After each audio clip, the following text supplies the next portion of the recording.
A wound that'd make an ordinary man unconscious? I won't lose to it. A wound that would kill an ordinary person?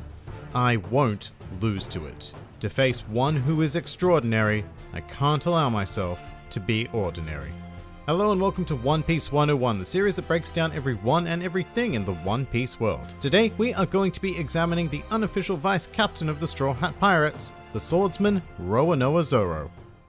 Roanoa Zoro is a rather stoic and serious individual whose dream is to become the world's greatest swordsman. This dream began during his childhood, where he trained at a dojo in Shimotsuki village in East Blue. Here, Zoro grew powerful enough to beat most adult students. However, there still remained one individual who Zoro could not overcome, the dojo master's daughter, Kuina. With Zoro's drive to be the best on full display, in total he challenged Kuina to 2001 matches and proceeded to lose all 2001. After the final match, which was the only one conducted with real swords, Zoro cried out in frustration and confessed his dream of becoming the world's greatest swordsman. Following this, Kuina confided that she had the same dream, however her quest would be impossible as her father had told her that women cannot become true swordmasters. Zoro, annoyed that he was being beaten repeatedly by someone with such a defeatist nature, then claimed that he would one day defeat her, not because she was a girl, but because he would be more skilled. The two then made a promise that either one of them had to become the world's greatest swordsman in the future. Sadly, this promise didn't get off to the greatest of starts, as the very next day Kuina suffered a fatal fall down some stairs. Zoro then inherited Kuina's sword, the Wado Ichimonji, and resolved to become the world's greatest swordsman to fulfill both of their dreams. Now here I should point out that achieving that dream is fairly simple on paper. One simply needs to defeat the current world's greatest swordsman in order to gain the title. And eventually, Zoro learnt the name of the man he had to surpass, which was Dracula Mihawk.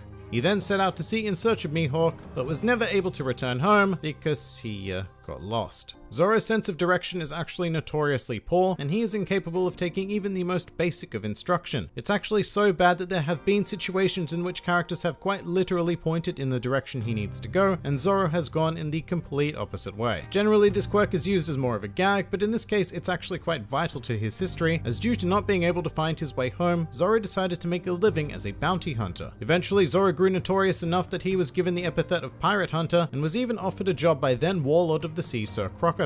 And Zoro was even prepared to accept the position on the condition that he was made the boss of the organization. The agent offering Zoro the position then refused, and allegedly Zoro proceeded to kill him in self-defense. Sometime later, Zoro found himself in Shell's Town, and after an altercation involving an innocent girl being attacked by this prick's dog, Zoro was tied to a wooden pole cross thingy for a month. It should be noted that Zoro agreed to this punishment in order to preserve his reputation in the eyes of the Marines and be able to continue his bounty hunter lifestyle. However, 9 days into his sentence, everything changed when a boy by the name of Monkey D. Luffy invited him to become the first member of his new pirate crew. Zoro, like most reasonable human beings, refused this offer outright at first. However, after a dastardly plot to execute Zoro was uncovered, he accepted Luffy's invitation, and the two of them proceeded to wreck face. Over time, as a member of the Straw Hat Pirates, Zoro's true nature has emerged, showing him to be a much more fun-loving individual than we would have previously thought. And although he does remain the most serious member of the crew, he is exceptionally tolerant of their antics, and is capable of highly comical anger, as well as a wide array of other quirks that make him a perfect fit within this band of misfits. However, one of Zoro's most defining traits is that of honor and loyalty. As a swordsman, Zoro follows the strict code of Bushido, refusing to engage in underhanded tactics in battle, believing that a scar on a swordsman's back is a sign of shame. Zoro is also fiercely loyal and obeys his captain's commands without question, even if he personally disagrees with them. More often than not though, Zoro has complete faith and belief in Luffy, making them an exceptionally powerful pair.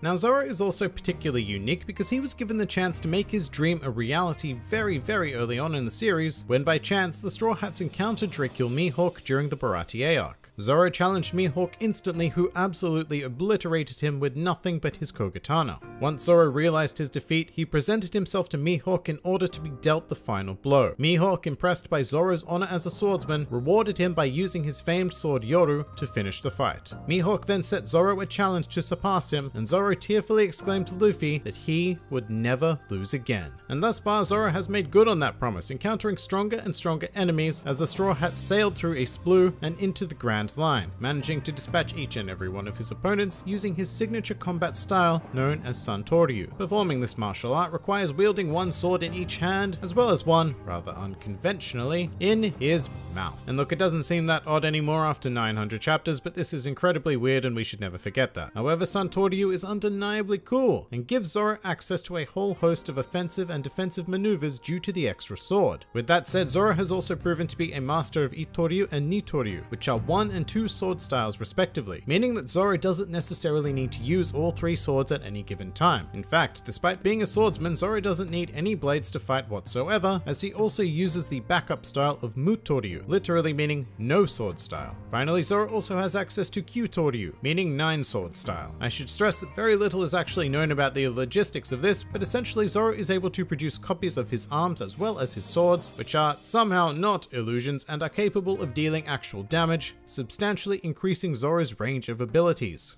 Zoro's progress as a swordsman through the Grand Line has also earned him the ability to cut steel, as well as a bounty of 120 billion berries prior to the time skip. His connection to his crewmates has also deepened during the journey, especially towards Luffy, for whom at one stage Zoro was ready and willing to sacrifice his life in order to ensure the safety of his captain. This was even taken a step further after the Straw Hats were forcibly separated on Sabari Archipelago. Zoro was sent to Kuraigana Island by Bartholomew Kuma, which is more commonly known as the home of Drakegil Mihawk. After some time, Zoro came to the realization of exactly how weak he was and decided to beg Mihawk to train him so that he could become stronger for Luffy's sake.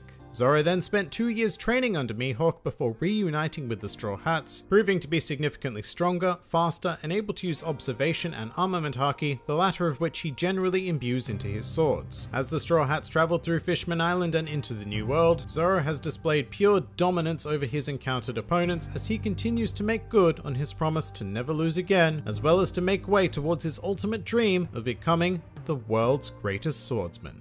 Some more fun facts about Zoro. After the time skip, Zoro appeared with a scar running vertically down his left eye. How the scar was attained is currently unknown. At the time of this recording, Zoro has used a total of 8 swords, those being his current lineup of the Wado Ichimonji, the Sandai Kitetsu, and Shusui, as well as Yubashiri, 2 miscellaneous swords that were destroyed by Mihawk, and Johnny and Yosaku's blades. This number increases to 10 if we count the 2 random marine cutlasses during the tail end of the Enies Lobby arc, and a mighty 11 if we count Hana Arashi, literally meaning nose storm, which was the result of Usopp holding the Yubashiri, while Zoro wielded Usopp himself.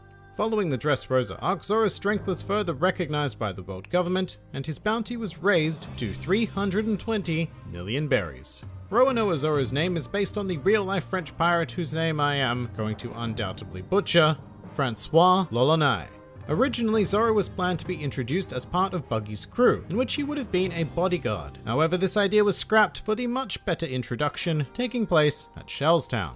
According to Oda, if the Straw Hats were to run a 50-meter race, Zoro would finish 5th, but also stressed that it's very important that it's only a 50-meter race, because if it were any longer, Zoro would simply get lost. And finally, a truly useless fact: Zoro is the only One Piece character to have ever been referenced on The Simpsons, specifically in the Treehouse of Horror 25 episode, where one of many incarnations of the family featured Homer in Zoro's post-time skip attire.